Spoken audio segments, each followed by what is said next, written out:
So, I'm in training for the Bulldog challenge, the ×2 spicy challenge, and I thought I would get my training in and have a curry for tea tonight, so that's what we're going to do. I'm going to do a chicken and mushroom Indian curry. First you want a couple of spoonfuls of vegetable oil.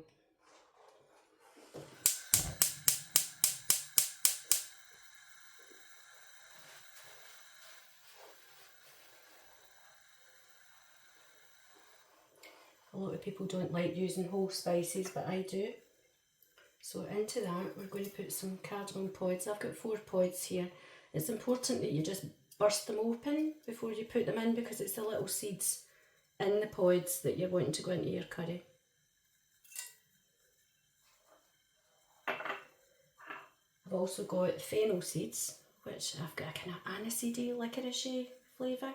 Not too overpowering, but just a nice background flavour. And we have some fennel seeds. So there's a half a teaspoon of fennel seeds, half a teaspoon of your my cumin seeds, and 4 cardamom pods. And what we're going to do is we're just going to fry them off until you can actually smell the oils of the seeds coming out, and possibly see the little seeds pop in.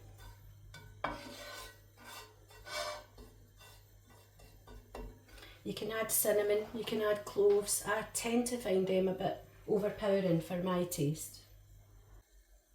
I'm just starting to hear those little seeds popping now, and I'm getting this gorgeous aroma coming from the pan. And so at this point you're ready to add 2 decent sized onions. And you want to fry these off very much like the za'atar chicken recipe. These are going to caramelise, and that's basically what makes the base of a curry. You don't want to rush this step. You want them to get nice and rich and quite a dark brown for these ones.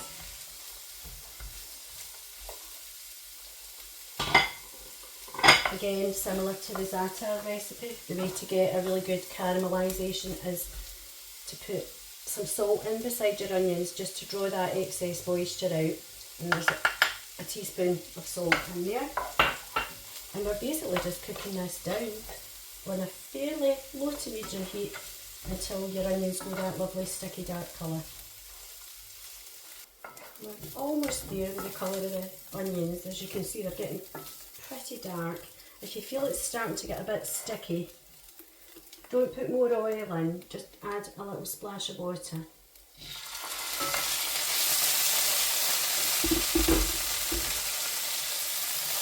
should just stop it sticking. So I think we're good to go. Now these are what I call my wet ingredients. So we have a bit of a trinity in Indian cooking. We've got garlic, I've put 5 cloves here. We've got chilli, I've added a couple of jalapeno chilies, and we have got about 1.5 inches of very finely chopped ginger.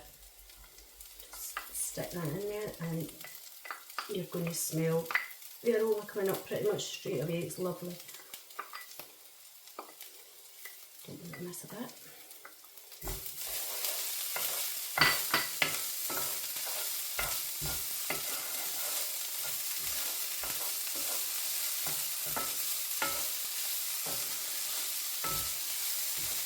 Smells gorgeous. Maybe 30 seconds or something, just to get the rawness off those wet spices.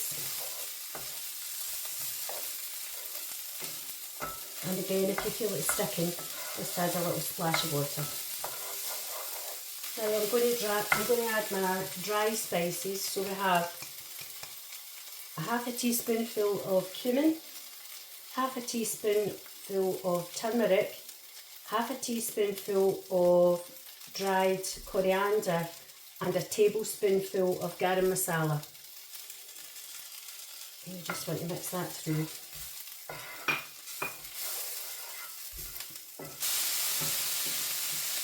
The next thing I'm going to add are my mushrooms, just to get them cooked down.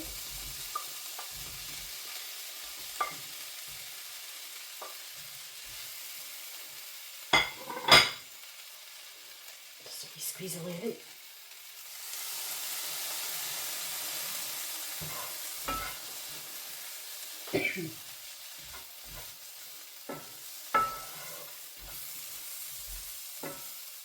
I just want to cook those mushrooms off for maybe about 3-4 minutes.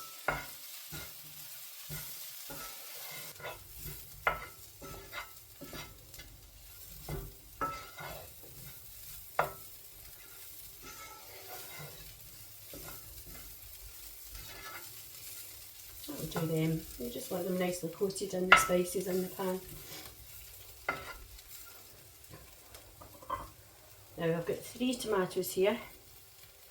I don't have the time, energy or patience to take the skins off, but once they're in the curry, the skins are naturally going to boil off them anyway, so I tend to just put them in, chop them up, put them in, and when the skins come off I just lift them out of the pan. I find that much easier.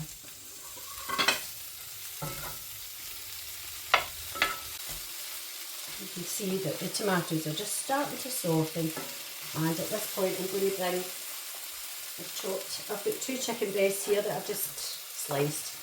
Cut it however you want. Mr. Troutfire doesn't like it in big chunks, so I've got nice wee strips here. And I'm just going to cook that off.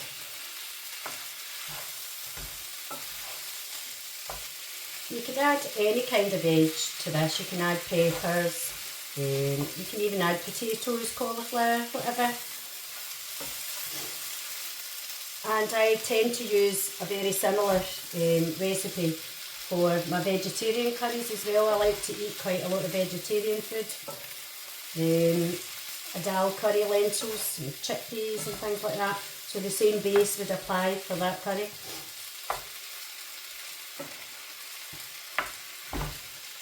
I haven't added any dried chilli or chilli flakes to this. Again, it's completely dependent on taste.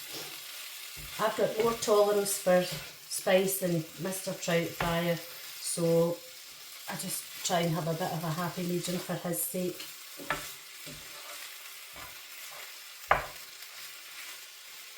That's lovely. So, it smells amazing, guys. I just want to add enough liquid to cover that. Just cover it and no more. And let that blip away for about 20 minutes, half an hour.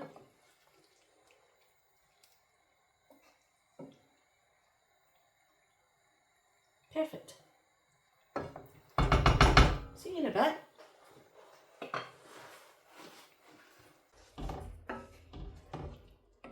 Right, that's boiled down pretty well. Everything's looking all nice. The tomatoes are starting to disintegrate into the sauce, and as you'll see, I've picked out all the tomato skins. You don't have to, it's just I don't find it pleasant to have a wee curly bit of skin when I'm eating my curry. Me, again, preference, I take the cardamom pods out once they've done their magic. Again, I don't particularly enjoy crunching a cardamom pod, but I love the flavour. So from that, I'm going to have a wee taste, check for seasoning.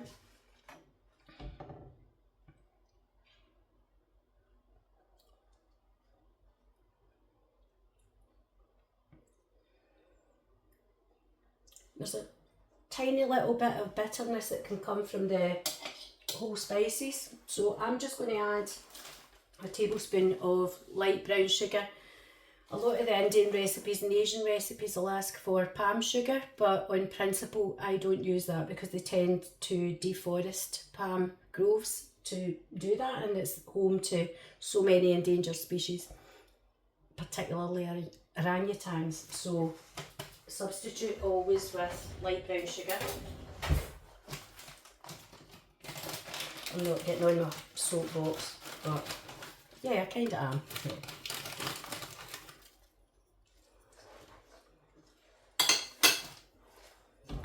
Just mix that through. And it just takes that little tiny bit of bitterness off it. Now my final touch is, you guessed it, coriander. Get it in there.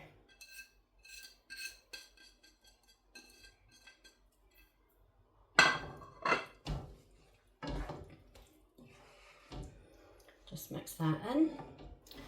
You can serve this with chapatis, with boiled rice. We've actually got pre-made garlic naans that we're going to have it with. A raita with yogurt, mint, coriander and garlic. I'll show you that when it's done.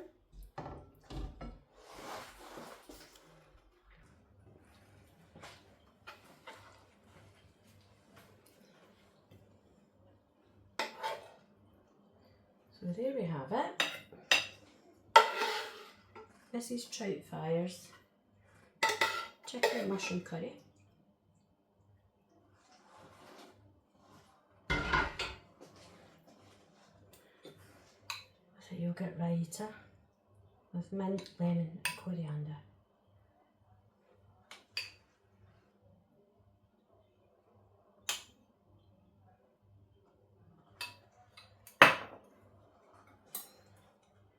Okay, let's see.